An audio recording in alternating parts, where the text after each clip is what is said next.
आप सभी को नमस्कार। आज इस वीडियो कार्यक्रम में आप सभी का स्वागत है और आज हम जिस विषय पर चर्चा करने वाले हैं वह विषय है गुणात्मक अनुसंधानों में प्रतिदर्शन, यानी कि सैम्पलिंग इन क्वालिटेटिव रिसर्च। पिछले चर्चा सत्र में हमने प्रतिदर्शन तथा प्रतिदर्शन के विभिन्न प्रकारों के संबंध में बातचीत की है। आज हम ये जानने का प्रयास करेंगे कि जब हम गुणात्मक अनुसंधान करते हैं तो किस प्रकार से प्रतिदर्श का चयन करते हैं तथा कौन कौन सी ऐसी विधियां हैं जो गुणात्मक अनुसंधानों में प्रतिदर्शन के चयन के समय हम उपयोग करते हैं। तो चलिए अब हम चर्चा करते हैं। जैसा कि कुछ रिसर्चर ने, ऐसे अनुसंधायकों ने जो कि गुणात्मक अनुसंधान के क्षेत्र में काफ़ी कार्य कर चुके हैं, उनमें से एक अनुसंधायक हुए हैं लीकॉम्प्ट और प्रिजल। इन्होंने ये बताया था कि जो हम गुणात्मक अनुसंधान करते हैं उसमें प्रतिदर्श को या प्रतिदर्श के चयन को हम क्राइटेरियन बेस्ड सिलेक्शन कहते हैं। अर्थात यहाँ पर जो हम प्रतिदर्श का चयन करते हैं उसको इन्होंने एक स्पेसिफिक नाम दिया, जिसको बताया कि यह क्राइटेरियन बेस्ड सिलेक्शन होता है। ऐसे ही एक प्रसिद्ध अनुसंधायक हुए हैं पैटन, जिन्होंने 1990 में बताया था कि जो गुणात्मक अनुसंधान है यहाँ पर हम पर्पसफुल सैम्पलिंग का उपयोग करते हैं।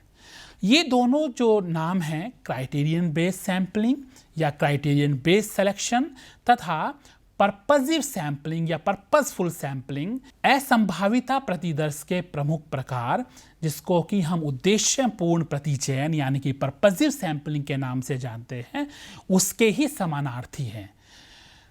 हालांकि यह पर्पसिव सैम्पलिंग के ही समानार्थी हैं तथा उसी के अंतर्गत हम इनको मान के चलते हैं, लेकिन फिर भी चयन की प्रक्रिया के अनुसार थोड़े बहुत अंतर यहाँ पर इन गुणात्मक अनुसंधानों के प्रतिदर्श के प्रकारों में आता है। यह क्या है, कितने प्रकार के ये सैम्पलिंग होती हैं, उसके संबंध में ही आज हम बात करेंगे। तो जब हम बात करते हैं गुणात्मक अनुसंधानों में प्रतिदर्शन की, तो कुछ प्रमुख प्रकार निम्न प्रकार से होते हैं। जैसे पहला प्रकार है कॉम्प्रिहेंसिव सैम्पलिंग, दूसरा प्रकार है मैक्सिमम वेरिएशन सैम्पलिंग, तीसरा है होमोजीनियस सैंपल सिलेक्शन, चौथा है एक्सट्रीम केसेस सैम्पलिंग, पांचवा प्रकार है टिपिकल केस सैम्पलिंग, छठा प्रकार है क्रिटिकल केस सैम्पलिंग, सातवां प्रकार है नेगेटिव केस सैम्पलिंग। अगला जो प्रकार है वह है मिक्स पर्पसफुल सैम्पलिंग। तो इस प्रकार से ये जो विभिन्न प्रकार हैं, इन प्रकारों को अब हम एक एक करके बात करते हैं, एक एक करके चर्चा करते हैं कि किस प्रकार से हम इसके अंतर्गत गुणात्मक अनुसंधानों के लिए प्रतिदर्श का चयन करते हैं। पहला जो प्रकार है वह है कॉम्प्रिहेंसिव सैम्पलिंग। यह एक ऐसा प्रकार है गुणात्मक अनुसंधानों में प्रतिदर्श के चयन का जहां पर उन सभी केसेस को हम अपने सैंपल के रूप में, अपने प्रतिदर्श के रूप में सेलेक्ट कर लेते हैं जिन्हें हम महत्वपूर्ण मानते हैं। और वो सभी केसेस एक घटना भी हो सकती है, एक व्यक्ति भी हो सकता है, एक व्यक्तियों का समूह भी हो सकता है। तो इस प्रकार जब हम उन सभी केसेस को अपने प्रतिदर्श के रूप में चयन कर लेते हैं जिनको हम अपने अनुसंधान के लिए महत्वपूर्ण मानते हैं, ऐसे प्रतिदर्शन को, ऐसी सैम्पलिंग प्रोसीजर को हम कॉम्प्रिहेंसिव सैम्पलिंग कहते हैं। यहाँ खासकर केस स्टडीज़ में, एथनोग्राफी रिसर्च में तथा फिनोलॉजिकल रिसर्चेज में हम कॉम्प्रिहेंसिव सैम्पलिंग का उपयोग करते हैं। दूसरा प्रमुख प्रकार है गुणात्मक अनुसंधानों के अंतर्गत जो हम प्रतिचयन का, वह है मैक्सिमम वेरिएशन सैम्पलिंग। यह इस प्रकार का प्रतिचयन है, इस प्रकार का प्रतिदर्शन की विधि है जहां हम एक समूह में अधिकतम उन व्यक्तियों को चयन करने का प्रयास करते हैं जो एक दूसरे से भिन्न योग्यताएं या एक दूसरे से भिन्न विशेषताएं रखते हैं। उदाहरण के लिए यदि हम बात करें, जब हम एथनोग्राफिक स्टडीज करते हैं तो वहाँ पर हम क्या करते हैं, एक कल्चरली शेयरिंग ग्रुप का चयन करते हैं। तो एक कल्चरली शेयरिंग ग्रुप है, एक समूह जो कि समान सांस्कृतिक विशेषताएं रखता है, तो उसका चयन करने के पश्चात हम उस पर अनुसंधान कार्य करते हैं। तो यहाँ पर ये प्रयास कई बार हम करते हैं कि जो हमने समूह लिया है उस समूह में विभिन्न विशेषताएं वाले व्यक्ति हों। उदाहरण के लिए हम बात करें, एक ट्राइबल कम्युनिटी पर काम करना चाहते हैं तो हमने एक समूह का चयन किया जो कि ट्राइबल हैं। तो अब जब आप रिसर्च करेंगे, जब आप अनुसंधान करेंगे उस समूह पर, तो आपका प्रयास यह रहता है कि उस समूह में ऐसे व्यक्ति भी हों जो थोड़े पढ़े लिखे हों, ऐसे व्यक्ति भी हों जो नहीं पढ़े हुए हों, ऐसे व्यक्ति भी हों जो कि महिलाएं हों, या ऐसे भी हों जो कि पुरुष हों। कुछ बच्चों को भी आप चयन कर सकते हैं, कुछ ऐसे बड़े बुजुर्गों का भी आप चयन कर सकते हैं, ताकि उनके अनुभवों से भी हम अपने अनुसंधान में आंकड़ों का चयन कर सकें।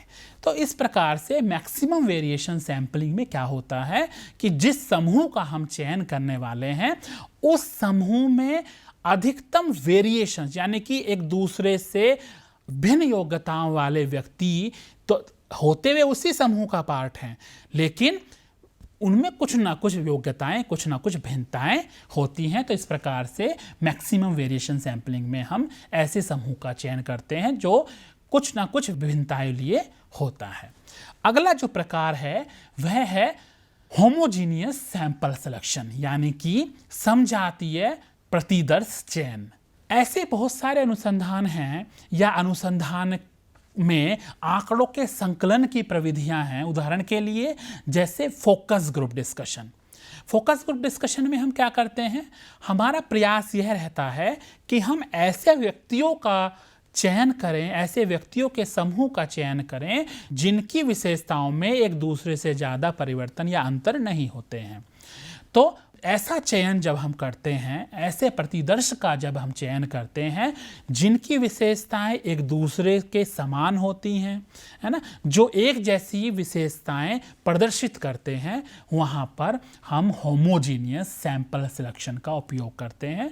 खासकर जैसा कि मैंने उदाहरण के रूप में बताया, जब हम फोकस ग्रुप डिस्कशन के माध्यम से आंकड़ों का संकलन कर रहे होते हैं।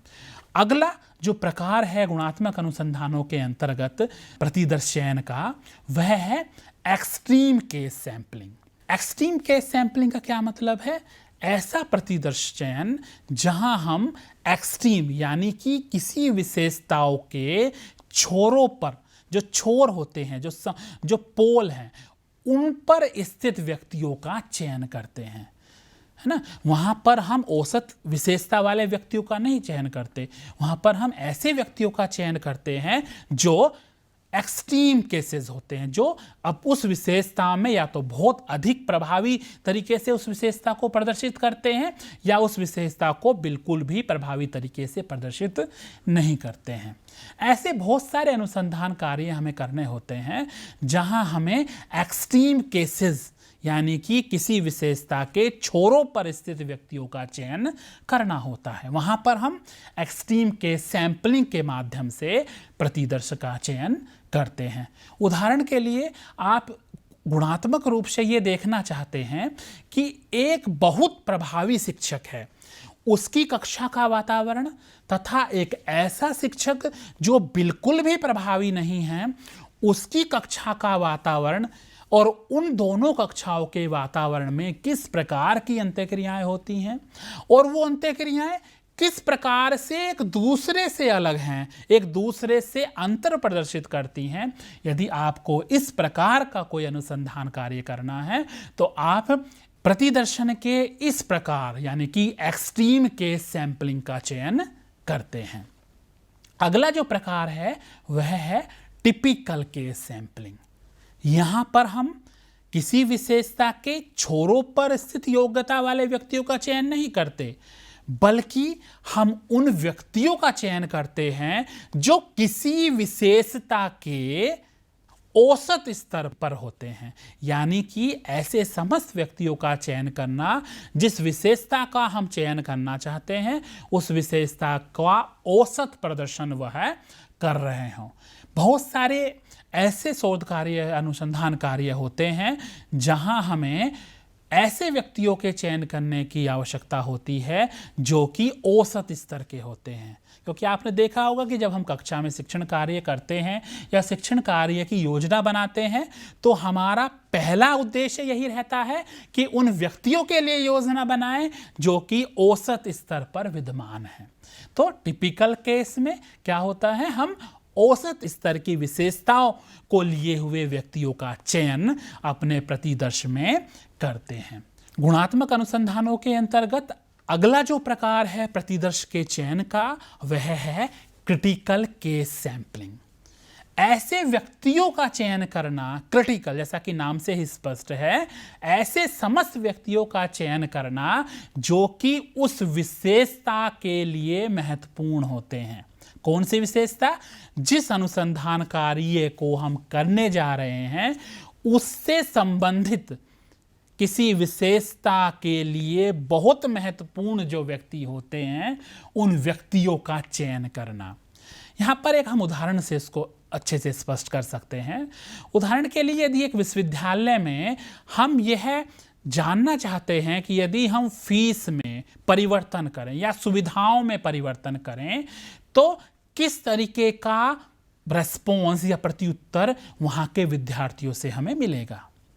तो अब सभी विद्यार्थियों का चयन करके उनसे पूछने से हमारे अनुसंधान में बहुत समय और धन के लगने की संभावना होती है। तो हम क्या करें, ऐसे व्यक्तियों का चयन करें जो कि उस चेंज को, उस परिवर्तन के लिए सबसे ज़्यादा अब तक जो भी ऐसे परिवर्तन अब तक हुए हैं उनमें सबसे ज़्यादा जिन्होंने रिफ्लेक्ट किया है, या उन्होंने, चाहे वो विरोध करने वाले हों चाहे वो समर्थन करने वाले हों। क्योंकि यह माना जाता है कि यदि यह अमुक व्यक्ति विरोध करेगा तो सब विरोध करेंगे, यदि यह अमुक व्यक्ति आपका समर्थन करेगा तो सभी व्यक्ति समर्थन के लिए भी उपलब्ध होंगे। तो ऐसे व्यक्तियों का जब हम चयन करते हैं जो कि किसी रिसर्च के लिए इम्पोर्टेंट होते हैं, महत्वपूर्ण होते हैं। उदाहरण के लिए देखें, जब हम आधारित सिद्धांत अनुसंधान कार्य करते हैं तो वहाँ पर ग्लेजर ने कहा भी था कि जो भी हम आधारित सिद्धांत बनाते हैं वह सिद्धांत पत्थर पर लिखा गया सिद्धांत नहीं होता, वरन जब भी कोई एक समूह आंकड़ा भी यदि हमें उसका विरोध करने वाला मिल जाता है सिद्धांत का तो हम अपने सिद्धांत में परिवर्तन कर देते हैं। जो फाल्सिफिकेशन का नियम जहाँ पर लागू होता है, तो यहाँ पर ऐसी परिस्थितियों में, खासकर आधारित अनुसंधान में, हम क्रिटिकल केस सैंपलिंग का उपयोग आंकड़ों के संकलन के लिए करते हैं। अगला प्रकार है निगेटिव केस सैंपलिंग, यानी कि ऐसे व्यक्तियों का चयन करना जिनके बारे में आपको पहले से ही पता है कि उस प्रक्रिया के प्रति, उस घटना के प्रति उनका जो व्यू है, उनका जो अभिवृत्ति है वह कहीं ना कहीं या किसी ना किसी हद तक नकारात्मक है।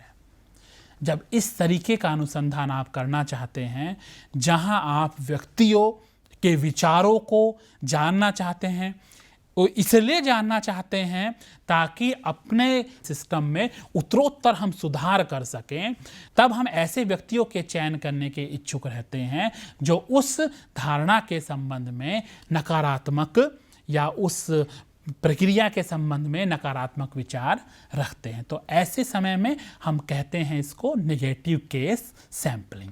अगला जो प्रकार है वह है मिक्स पर्पसफुल सैंपलिंग, जहां पर ऐसे अनुसंधान कार्यों में जहां हम एक से ज़्यादा विधियों के द्वारा या अलग अलग प्रकार के व्यक्तियों का चयन अपने प्रतिदर्श में करने का प्रयास करते हैं, उस परिस्थिति में हम मिक्स पर्पसफुल सैंपलिंग का उपयोग करते हैं। तो इस प्रकार से हमने आज ये जानने का प्रयास किया कि जो गुणात्मक अनुसंधान है, जैसा कि आपको विदित है कि गुणात्मक अनुसंधानों की जो प्रकृति होती है थोड़ी सी अलग प्रकार की होती है। वहाँ हम ऐसे व्यक्तियों का चयन करना चाहते हैं जो हमारे अनुसंधान के लिए बहुत महत्वपूर्ण होते हैं, जो हमारे उद्देश्यों की पूर्ति करते हैं। तो ऐसे व्यक्तियों का चयन करने के लिए हम विभिन्न प्रकार की विधियां, विभिन्न प्रकार की प्रविधियां का उपयोग करते हैं। आज इस सत्र में हमने ये जानने का प्रयास किया कि हम गुणात्मक अनुसंधान करते समय किस प्रकार की प्रतिचयन विधियों का उपयोग करके अपने प्रतिदर्श का चयन करते हैं। आज के लिए इतना ही। आप सभी को एक बार पुनः नमस्कार।